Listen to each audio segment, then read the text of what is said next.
Okay, we are on the air. So, Yay! yeah, woohoo! It actually didn't take us, yeah, I was right, 7 to 8 minutes. 7 to 8 minutes late, which is not horrible. So, hi, and welcome to Psychic Witch Talk. I'm Diana Rachel. And I'm Christine Rossi. And we are both psychic readers. I work as a psychic life coach with Tarot Real Psychic Life Coaching in San Francisco. And Christine reads out of the Mystic Dream, and you're there 2 days a week now, right? I'm there on Mondays and Wednesdays from 12 to 6 p.m. So, and we've both been working as readers for a very long time, longer than I think either one of us cares to admit.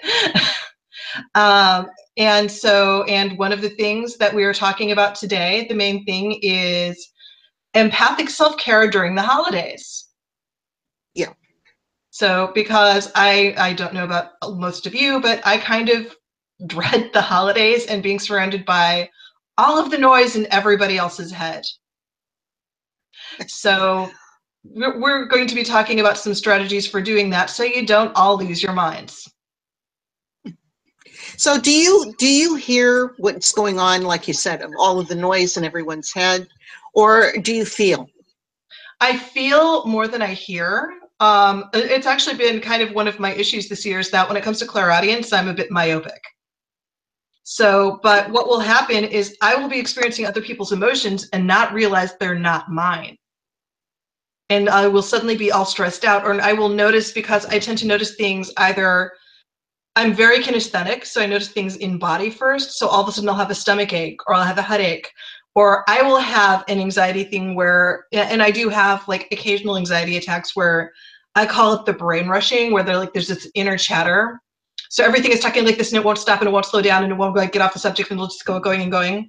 And like, that's my internal thing, my internal voice, which very rarely happens when I'm on my own. It usually happens because of a chemical imbalance when I'm on my own. Herbs and meditation straighten that out for me. Other people would probably need something stronger.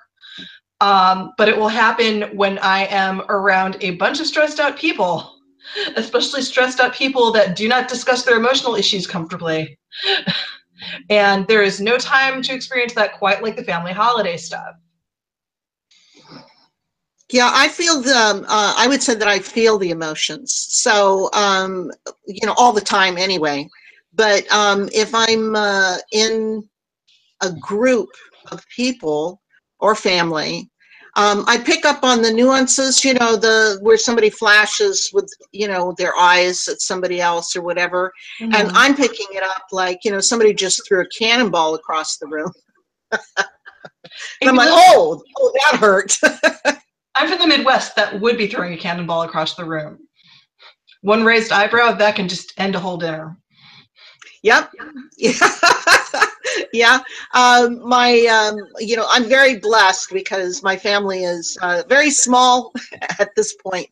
And it's pretty much just my two adult children and my ex-husband, who also comes to the dinners and whatnot. And then, on occasion, an extended friend or whatever would come together. So it's not nearly as bad as, back in the day when I used to be surrounded by, 20 people of all connected by blood. Yeah, those days are long gone for me, but a lot of people have to deal with that. And there's so much of, I want to say family gossip. Yes. That used to go on, Yes, definitely. And it's that thing is, especially with dysfunctional families, where it's actually a thing called triangulation, where one person will talk to one person about another person, but then either say not to tell them, or they'll talk to everybody else about the person they have the problem with, and it just kind of creates this trap of negative energy around this one person, to the point where like whoever sits at the kids' table is suddenly politically loaded. Yeah,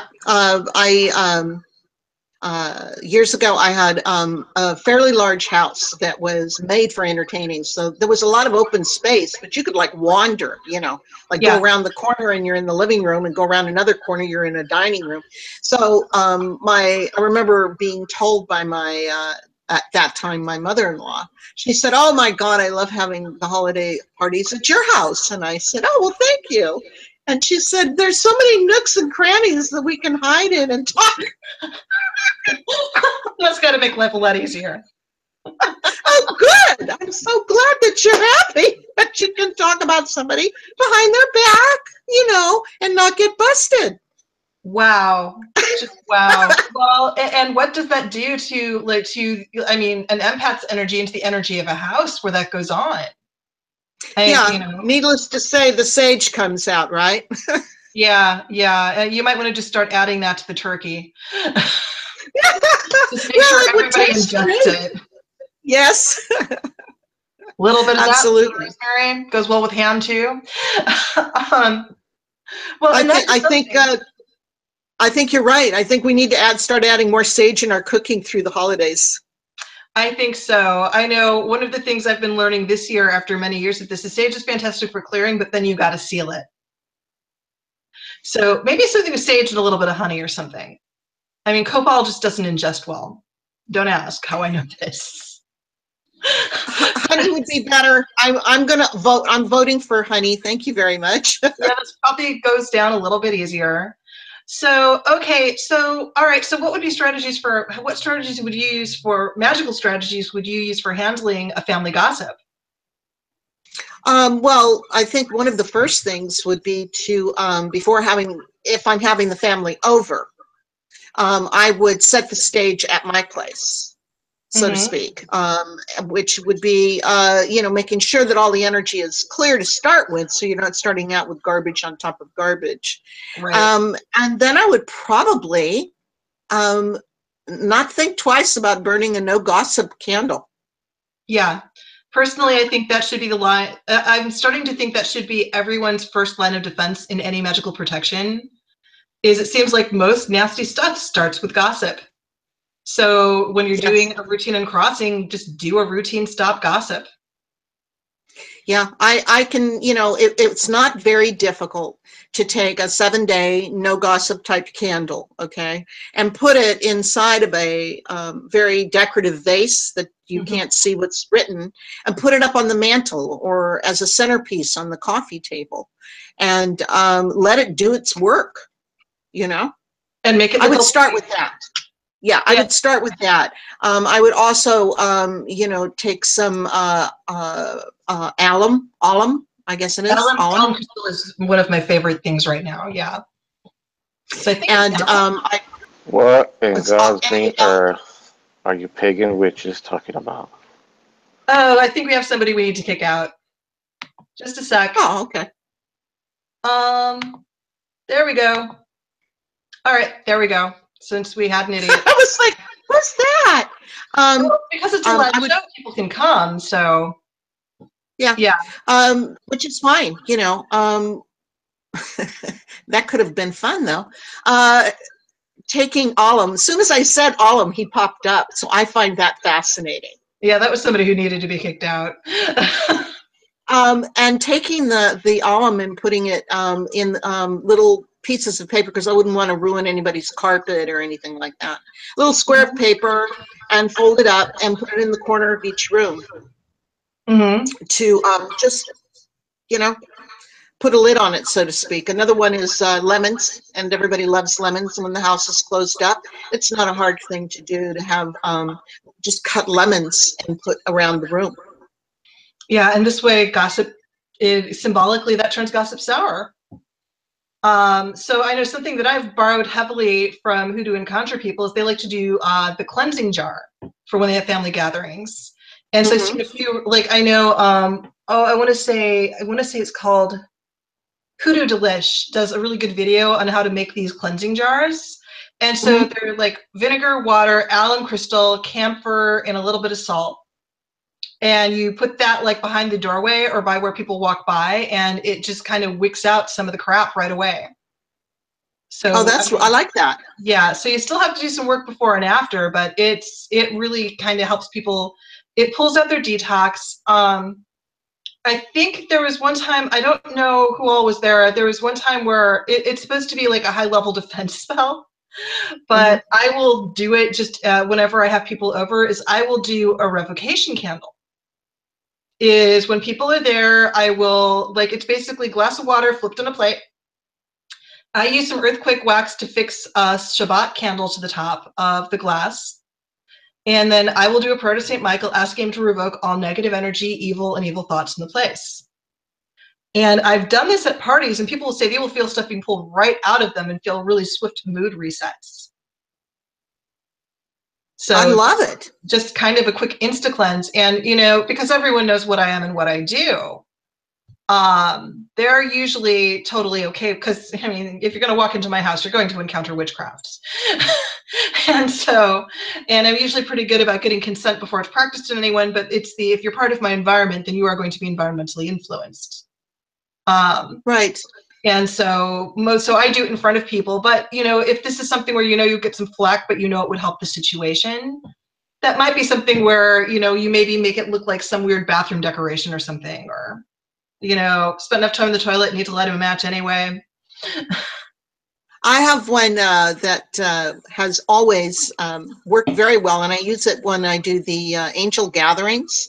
I get a basket and I put rose petals, and anything else that I feel like I'm drawn to put in. You know, I can put black pepper, I can put in some rosemary, some bay leaves.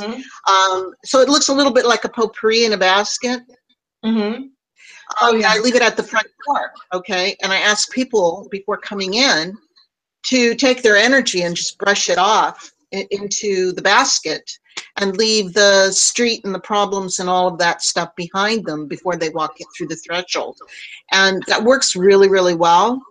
And I have yet to find anybody that doesn't like that idea. They want to go home and do it at their front door.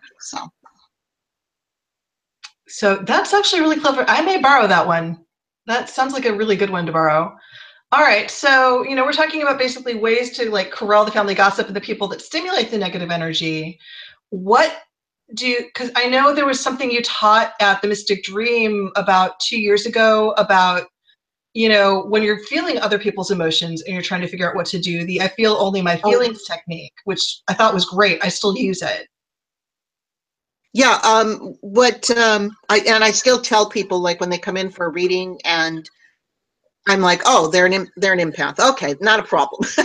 They're feeling everything. And usually most empaths are on their first problem is they're feeling overwhelmed because they can't deal with it, because you can't control other people's energy. You know, you can control yourself, but if you're feeling their anger, or if you're feeling their anxieties or whatever that's going on, and then you have somebody else and you have somebody else, and you have all of this pouring into you, it becomes very overwhelming. It's like trying to stir 15 pots and try to keep everything from boiling over. So I usually tell people to just focus on themselves. That immediately gives them control over the situation and who they are. And so, you know, with a simple statement of, I just want to feel my feelings. Nobody else's, no matter how much you love the person that you're sleeping with or is, you know, sitting next to you, you can just quietly say to yourself, I just want to feel my feelings right now. And that kind of brings you back to center of, this is just my feelings. Most people are absolutely astounded how calm and centered they actually are as an empath. All the rest of this is like static electricity that goes on around them. So that works usually really well. You can use it anytime, as often as you need to.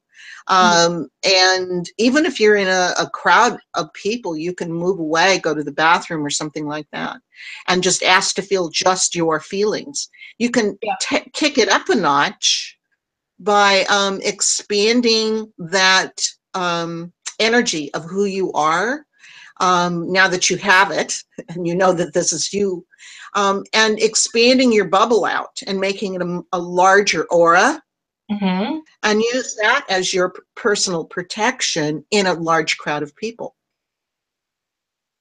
That's an interesting idea. Okay, I think that may be one of the ones where I do the little social media thing to do for next month.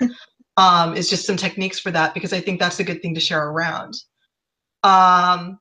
I had a random thought while you were talking. I apologize for not being fully focused, but I'm wondering if we could experiment with static, because your idea that it's like static electricity, about Yes.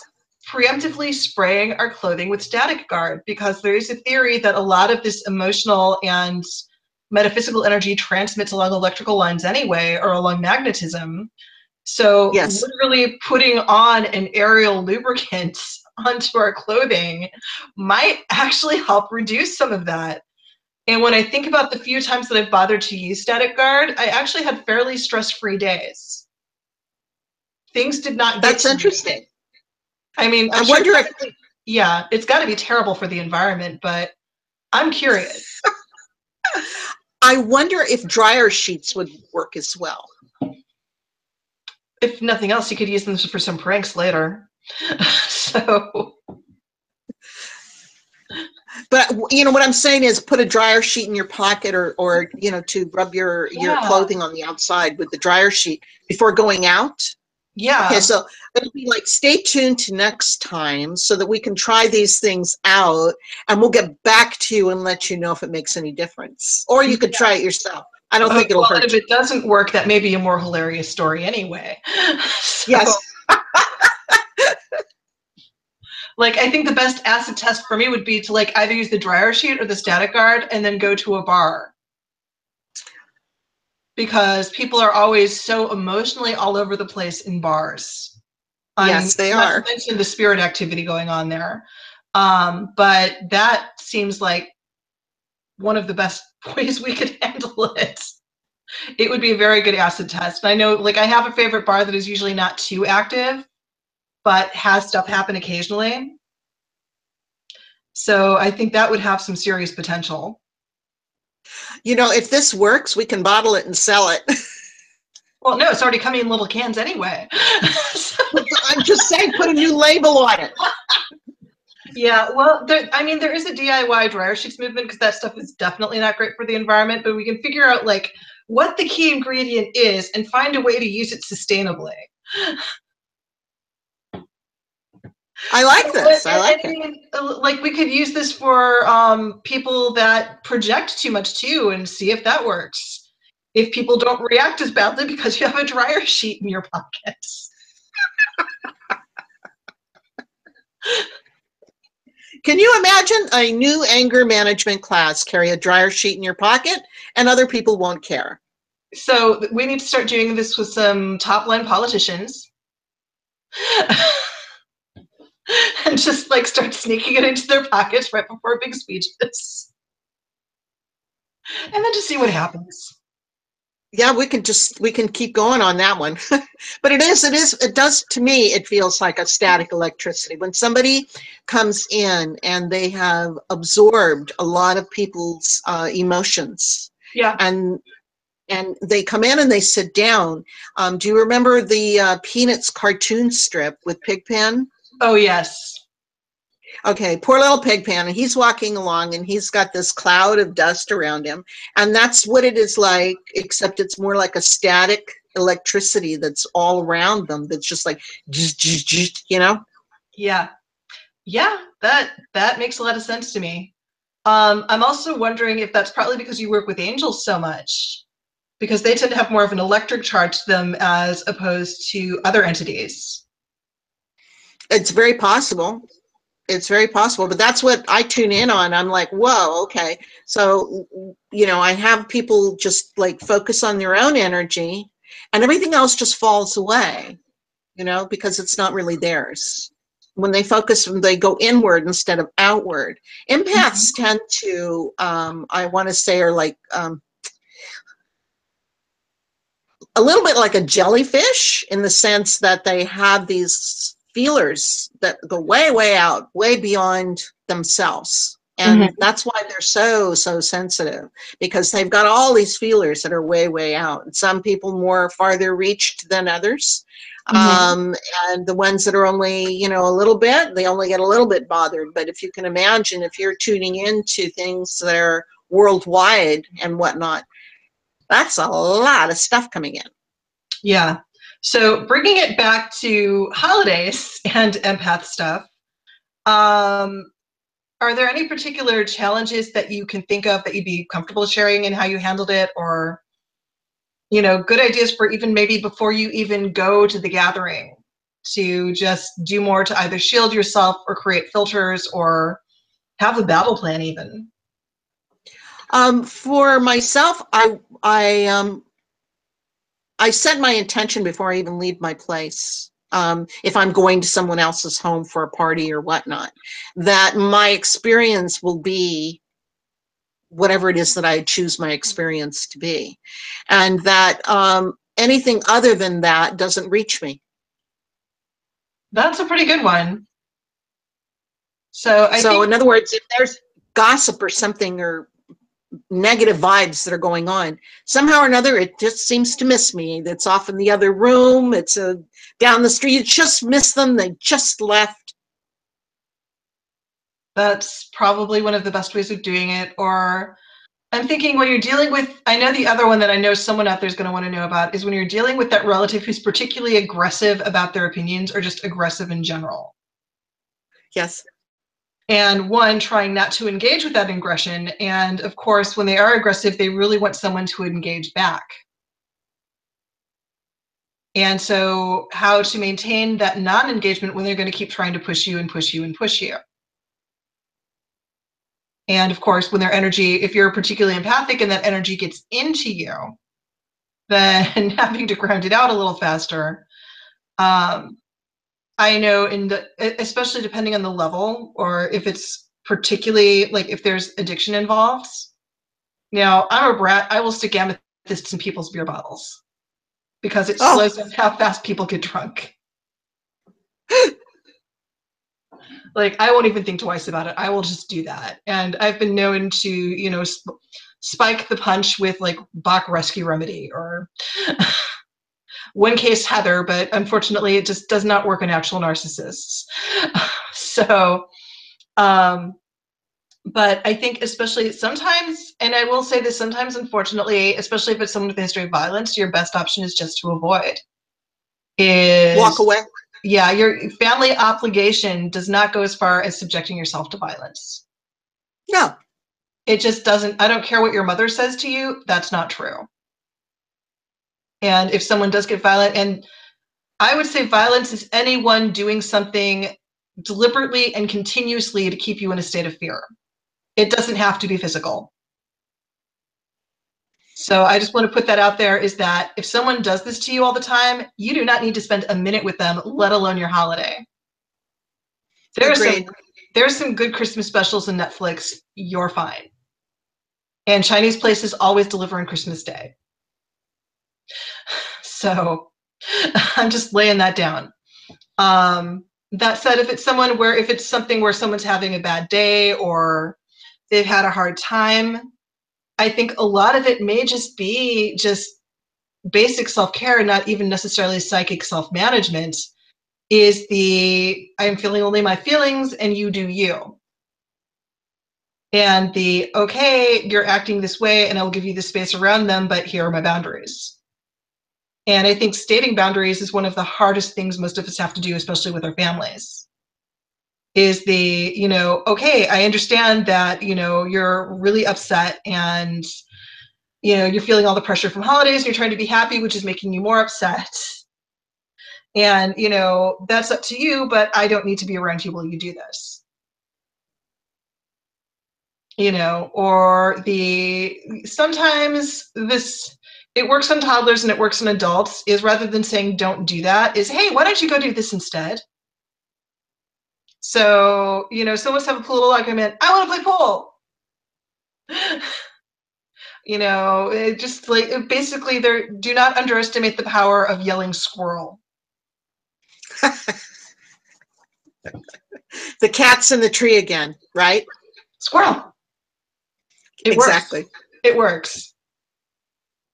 I've also used, and I still do, my way out of a difficult situation has always been to lighten it up with humor. To try to, even, it doesn't matter if I'm the center of attention on that. I'm fine with that. Just doing something silly, or like you said, it takes the energy out of it. It deflates it. Yeah. Using humor can deflate a whole situation. Yeah, and being able to laugh at yourself can really just help with your whole life. Absolutely. I too often take myself very seriously. I don't very often, but that doesn't last long. Oh. Depends Usually when I do, I get interrupted by the fairies or the angels, you know, kind of like, lighten up. You're carrying Yeah. way too much energy. Yeah, well, and I can imagine the fairies are just waiting for a chance to prank you because they usually are with me. Yes, yes. Just to say that they're very helpful to be and useful to have them come with you to family gatherings. I'm guessing they especially love it when little kids are around. Oh, absolutely, absolutely. Without play with the children, but you have to remember they are like children, and so you know they're like all over the place, and they're doing everything, and they're just scattered, and they're running around, and they're having a good time. But what it tends to do is it brings that childish fun and laughter, Mm-hmm. and it just surrounds you. You know, when you are on a laughing jag, and then one person takes it, and then it moves to the next one, and it becomes very contagious. So that, yeah, and getting, I mean, if you can do something where you influence the environment so that it's emotions that you'd want to share in, that's a good strategy. A little hard to guarantee sometimes, but generally a pretty good strategy. I'm trying to think if there's anything else, or is there anything that you'd like to know from me? I'm just kind of drawing a blank today because brain. I was going to say, let's talk about, what kind of jewelry you could wear, because I mean, during the holidays, we usually gussy up a little more. So you can get away with wearing, a whole bunch of bracelets or whatever of different gemstones and whatnot. Well, and you can do it. I mean, you can turn literally any object into some kind of talisman too. So Absolutely. I know lately this year I've been particularly fond of azurine, although it's kind of rare. It's sort of like black tourmaline on steroids, is that Wow. you can wear it and it will wick entity attachments off of you. Problem, of course, is as soon as it gets one, you need to take it off and let it sit in the sun to burn that off. But it's super effective and very good at protecting from ambient energy. That's a really good one. I like that a lot. I wear citrine. That's my go-to all the time, because I don't have to worry about cleansing it. I'll give it a rest Mm-hmm. because it works very hard for me. But I've got a couple of different pieces of citrine that I wear, or I have it in a bracelet or a ring. And if I figure like I'm gearing up for battle, I'll put it on, both wrists and my necklace and earrings and the whole thing. And just arm myself with a lot of citrine. And I think on occasion, then I'll, bring in something like howlite for balance. Just adding a few other stones in there, so that it makes a nice general energy mix for myself. But you can make yourself a walking talisman that way. I'm also thinking almost any common Christmassy thing. You could even probably do something. I think that especially if you want to feel armored, the ugly Christmas sweater. Getting something with antlers on it, so this way it just stabs the stuff coming at you before it gets on you. And then if you've got I love it. or anything you can stitch in there just to make it even look sillier, even if you do like, how some people do the ones where they actually have the lights with like the flashing lights on the shirt. Yes. Because I use lights, like I will charge light bulbs to act as automatic banishers when they're on. So you can have like the completely silly flashing light and it will just be banishing any crap coming right at you. Which, I mean, given that you have flashing lights on your chest, you may need to. But that, and this way it fits in the Christmas theme. And, if you need to fly under the radar, nobody really thinks about it. I mean, beyond, wow, that's silly. Not necessarily. Speaking of, reflective sequence also work really well. Yeah. The other one is hats are always a good go-to. When I was working heavy shifts in a shop, or even when I'm doing heavy duty work now, I usually wrap my hair in a scarf or a hat. And holiday hats, I mean, you could just sell it as a style thing, but just having that around you will protect what you take in and what you send out. Oh, I like that a lot. How does it help you on sending out? Basically, it's just, it basically acts as a filter in both directions. So if I'm, you know, especially since I'm one of those people where, you know, you lose your heat through the head, if I'm being a little bit too loud or whatever, it kind of mutes that. It mutes people's responses to me a little bit, which can, in my case, yeah, in my case, especially with a strong personality, that sometimes has to happen. So I know that, you know, Caitlin here showed me some really cool bottle charms she's done. I don't want to give her away her secrets, but that might be a little too overt. But maybe if you did something where you added like a little bit of mistletoe or a holly sprig to it, and again, just made it look like a cool little crafty Christmas thing. I've definitely worn those to family gatherings with very Christian relatives, and I just tucked it in my boobs. This is what bras are for, storage, because they do not give women enough pockets. I agree. Yeah, because God knows they never fit right. So anyway, apologies to our male audience, but I have nothing to say on that. I'm just going to let that one go because I know we're going on a slippery slope. Yep, definitely, definitely. Okay. So I was going to say too that for our viewers, that there some people feel that they come across too strongly when they get upset about something, and they are concerned about how that affects other people. And so I want to say that you know, in our culture today, we don't honor all of our feelings. We sweep under so many of them that it's just not acceptable. Anger is just not acceptable. It's a no, no, no. Everybody's all sweet and fluffy all the time. Well, that's not real. Reality is that on occasion we get angry, and we might have a very good reason for being angry. Maybe we don't have a very good reason, but we have a right to our own feelings and to express them in the most positive possible way that we can. I think part of it may be the more you understand the mechanics of an emotion, the better you'll be able to manage it socially. So, and I was reading some things, I've been reading some Thich Nhat Hanh, I think that's how you pronounce it, How to Fight, which has actually been informative to me on an energetic level. But it was talking about, and so I was coming from the perspective of anger is like a little guard in your brain that tells you something needs your attention. The problem then, of course, is that it takes you over and makes you think you're being very smart and insightful, will make you dumber and dumber to the point where you may as well be drunk if you let it go too far. So you want it to get your attention, and then you want it to go back to your desk. What I was reading in Thich Nhat Hanh, and I still need to finish the book, so this may not be the most informed or accurate perspective, but my understanding at this point was the understanding anger by embracing it and mingling your energy with it until it disperses.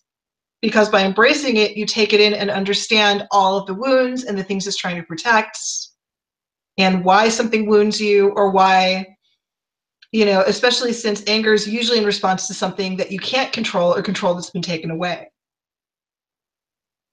That's really good. I have found in the past anyway, somebody came up with the definition of anger. This, I'll probably get shot down, maybe not. That anger is just you saying, I would never do that. I don't do that. This is not how I would react to this situation, or I would never slap another human being in the face, or whatever your situation, it is you stating what you are. Oh my God, no, I would not do that. And I can't believe that another human being would do a hit and run, or goodness knows whatever I might be upset about. It is the only time that we get into our own personal, getting it into trouble, is when we throw the judgment right on the backside of it. Because we don't know really why another human being would do whatever it is that they are prompted to do, that prompted our anger. So if we leave the judgment on the back burner, so to speak, and we just say, I would never, or I can't relate to this. That is you, this is me. I cannot relate to this at all. Thank you very much. And it's not that we want to understand what the other person is doing either. If we're angry that somebody cut us off, apparently they have something much more important than I do to do today, and they're cutting me off. But I don't have to understand, and I don't have to experience whatever that person is experiencing to understand it.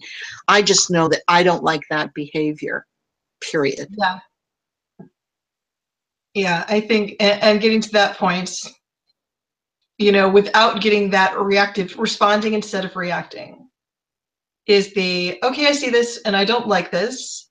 And if I react, maybe I go to try to cut them off instead, or I can respond by going, okay, I'm going to give them room so I don't have to deal with their crap. Which, yeah, I agree. Yeah, which, I mean, can work in most, like, in the cases of the average person who occasionally does something you might consider a little cruddy, that usually works. Now, there are people that are determined to engage you in your crap, and that's like a whole other line of defense. And this is why you come in and you plan for the stop gossip on the holidays, or the energy clearing, or, you know, you come up with a strategy. I know, because I have an evil sense of humor, is to occasionally make a game out of the triangulation. Okay. It is turned it into, okay, you know that this particular relative is going to start something about someone. And so you just wait for them to come to you with it, and then basically write down what they say in a bowl and see how it Chinese telephoned by the end of the day. I like that. I enjoy that. I know that with my small family, we tend to, all of us use humor to dissipate the crazies that come up. And when, you know, a particular person, nameless, will come up and start stirring it with a big stick kind of thing, we go, oh, yep, here we go, you know, and they're like, what? And we just all like, yeah, so anyway, squirrel, you know, that kind of thing. And it completely gets deflated for the most part. And they walk away like, you know, I don't know what that was all about. I'm completely confused. Have a piece of pie and a door prize. Have a good one. Happy holidays. And here is your stuff to take home. Bye-bye. It works. Exactly. So I think that, you know, if anybody wants to chime in with questions, you know, about anything, this would be a good time, maybe. Yeah, do we have anybody? Well, you know, aside from the one guy that just wanted to know what we pagan witches were doing. Talking. He was there long enough to know what we were talking about. I don't know what his problem was. Could have been curiosity, boredom. I think it sounded like there's I caught the energy. I think he was gearing up to preach, and he can do his own YouTube live for that. Yeah, he can do. Yeah, that's a good idea. Yeah, you got to be quick on the button. You're really good at that. Quick on the draw. Yeah, and if I can get this thing to work, I'll be even quicker. So, you know, plus I've been old enough that, you know, I don't even care I don't care if trolls like me. They're trolls. I don't care. So. Well, you know what they say. What is it? All of the people, you can please some of the people. You can All play of the some time, all of the people, some of the time. but none of the people all of the time. That was Abraham Lincoln. And Was it? actually fool some of the people. Yes. Yeah, Honest Abe had probably the most disturbing political quote in history since ignoring the last 2 years. So it was, you can fool all of the, yeah, you can fool all of the, some of the people all of the time. Yeah, you got it. But it was, yeah, I just remember how. But not all of, not Yes. all of the people all of the time. That's the bottom line. Yeah. And we're still waiting for his Yelp review on that play. I don't know. For myself, people are, I'm just, okay. So for myself, I'm thinking that, you know, I'm wishing everybody a very happy holiday. And may you be able to just slide right through any family disturbances, ants with bad breath, you know, just, Yeah. Happy and you don't have to holidays. hug people. You don't have to hug people if you don't want to. And if they're the kind that force it, wear gloves and pretend you have a cold. If you show up with one of those face masks from the hardware store, they really don't argue with you. Wow. I can't imagine even, you know, if I'm going that far, I'm just calling in sick. I'm sorry, I'm not coming. I don't feel well. Yeah, but I've had family that would push it. So like writing Contagious across it. So this way they had to sit there and look at it. But again, my family was a spectacular theatrical dysfunctional. So some of this stuff is not things I've done, but that I would have done given the opportunity. I see. Okay. Well, I know that, you know, most people's families are moderately dysfunctional. To, you know, it varies. You can look at the scale and it goes all the way to insane to moderate, you know, somewhere in there. Nobody's 100% functional. No. No, my experiences were on the more extreme end. So I've actually been to some pleasant family gatherings, not mine. And ones where it was a little dysfunction, where you could kind of see the micro expressions going, and you kind of know there was a story there, and you don't want to know, or you do want to know, but that's exactly why you don't want to know. Exactly. But you know, it is a scale, and I mean, having a strategy ahead of time. It helps, especially, you know, because you already pretty much know how people are going to behave. You know, if you've already been once, you've got a pretty good idea about what you're going to be dealing with. Like, you know, my wife has the one cousin who always pretends everything I've cooked is poisoned while trying to force me to eat mushrooms. You know, and so I just have a quiet plan to make sure that, you know, her mushrooms just end up rearranged in a smiley face and not eaten. You know, just stuff like this, where, you know, again, if you can deal with it with humor, you do. And it's, you know, depending on the extremity of the situation, as you know, I'm hoping everyone does have a very happy holiday, a very safe one. And again, I would say, do the best you can to put yourself in situations where you feel safe and leave when you don't. Absolutely. And don't forget that you can clear your energy, especially we're talking empaths here. You can clear your energy in many different ways. I had a friend of mine that said that